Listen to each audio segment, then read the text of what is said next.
J'arrive sur le rucher de Crosne après être passé à Montgeron et je vais rapidement faire une observation globale pour voir si ça se passe mieux que les jours précédents. Et visiblement c'est le cas. Je vois aucun frelon sur le rucher, ce qui est quand même waouh par rapport aux 2 ou 3 jours précédents. C'est quand même inattendu, je m'attendais pas. Je m'attendais pas à avoir 0 frelon sur le rucher quand même. Après ce que j'ai vu hier, voilà un frelon qui arrive à droite. Je m'attendais pas à voir ça. Voilà un deuxième frelon qui arrive.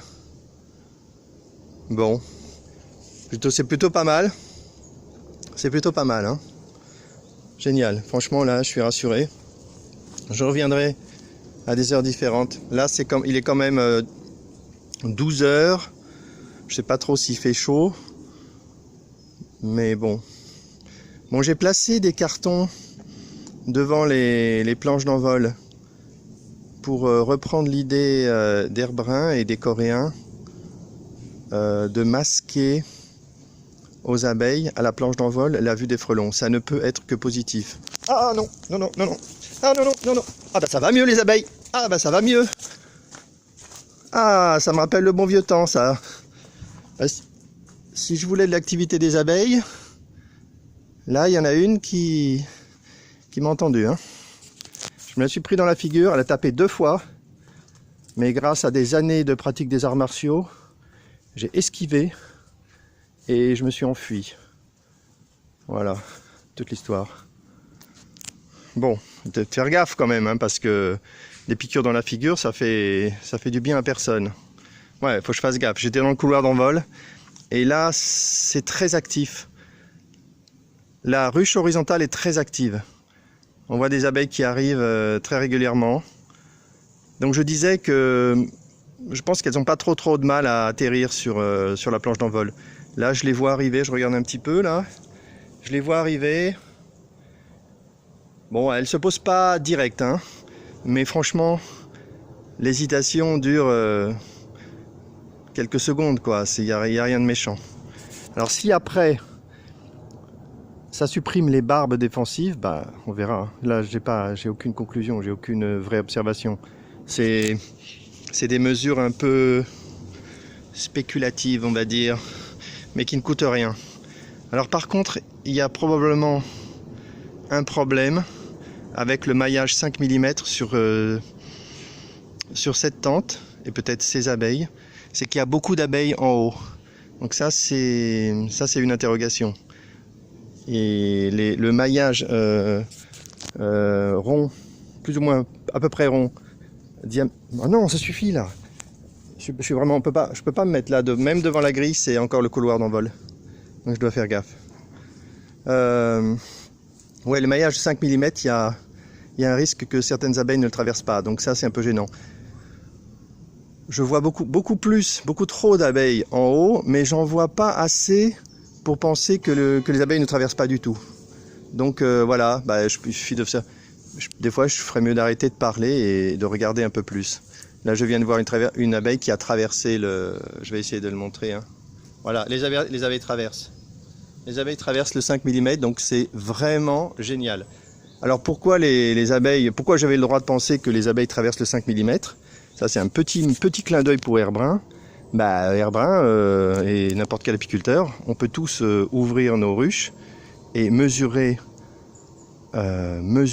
la taille des alvéoles, et c'est 5 mm, hein. Donc si les abeilles peuvent émerger de leurs alvéoles, bah, elles peuvent traverser 5 mm. Donc ça c'est quand même une référence. Bon après, hein, après quand quelqu'un me dit que ces abeilles ne traversent pas le maillage, bah, je le crois. C'est arrivé à Léa. Donc voilà, je vais essayer de filmer un peu plus quand même, en me cachant derrière la palissade.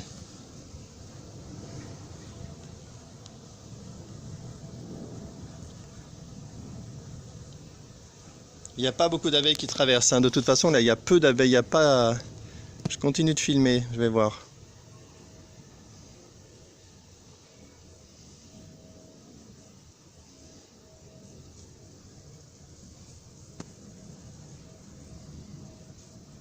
Bon, je vais passer derrière, je vais essayer de montrer à travers. Voilà, là je montre les frelons. Moi j'ai du mal, je suis pas assez grand. Là c'est bon. Il y a des frelons morts dans le sas. Bah oui, ça y est. Les frelons morts dans le sas, on va en trouver maintenant. Surtout avec le maillage 5 mm. Parce que les frelons, et même les petits frelons, je pense pas qu'ils traversent 5 mm. Ici, j'ai fait un trou dans le voile. Il faudra que je le scotche. Pas bien, pas bien. Allez, j'ai un peu bouché. Donc ici, je vois un frelon qui marche dans le sas. Donc plutôt sympa, il n'y a qu'un seul frelon, il est dans le sas. Donc effectivement, ce que je disais hier et qui est un peu intuitif, c'est que les frelons, quand ils rentrent dans le sas, bien entendu, ils peuvent ressortir du sas puisqu'il y a un trou sur le côté. Mais c'est pas très naturel pour eux, ils préfèrent continuer dans la même direction vers le haut. C'est logique. Ici, un seul frelon qui n'est pas dans le sas. Ici, mon scotch et ma paire de ciseaux que j'ai oublié. Ici, 2 frelons qui ne sont pas dans le sas. Alors j'ai trouvé une façon parce que faire un trou dans le tissu maillé, c'est pas terrible, hein. C'est pas très commode. Donc j'ai trouvé une nouvelle façon de poser le tissu maillé, le premier. Et je vais le montrer, c'est tout simple, sans faire de trou. Allez, dernière tente, je m'attends à voir la même chose, hein. Donc ici, 2 frelons morts dans le sas. Et oui, on va commencer à avoir des frelons morts. Et un frelon qui marche et aucun frelon en dessous. Donc là, c'est hyper positif, hein. C'est très bon. Très peu de frelons sur le rucher. Très peu de frelons en haut des tentes. Il y a juste ça qui est pas génial. Trop d'abeilles qui volent ici. Donc je vais voir ce que je peux faire. Je vais leur laisser du temps pour voir si elles apprennent à traverser. Et je vais peut-être remettre la grande porte devant, à voir, il y a plusieurs petites choses à tester. Je vais laisser comme ça. Pour l'instant, je vais laisser comme ça. Je vais surtout revenir... oh là, pas le couloir d'envol. Attention, danger. Je vais revenir peut-être au moins une fois aujourd'hui, peut-être une deuxième fois, pour me rassurer et voir que les frelons sont partis sur un autre rucher. Donc là, ce matin, aujourd'hui, il y a peut-être un apiculteur qui va pleurer dans le secteur, hein. Son accalmie de 3 jours, ben, c'est fini, hein. Ça va être fini. Allez, fin de la vidéo, je repars.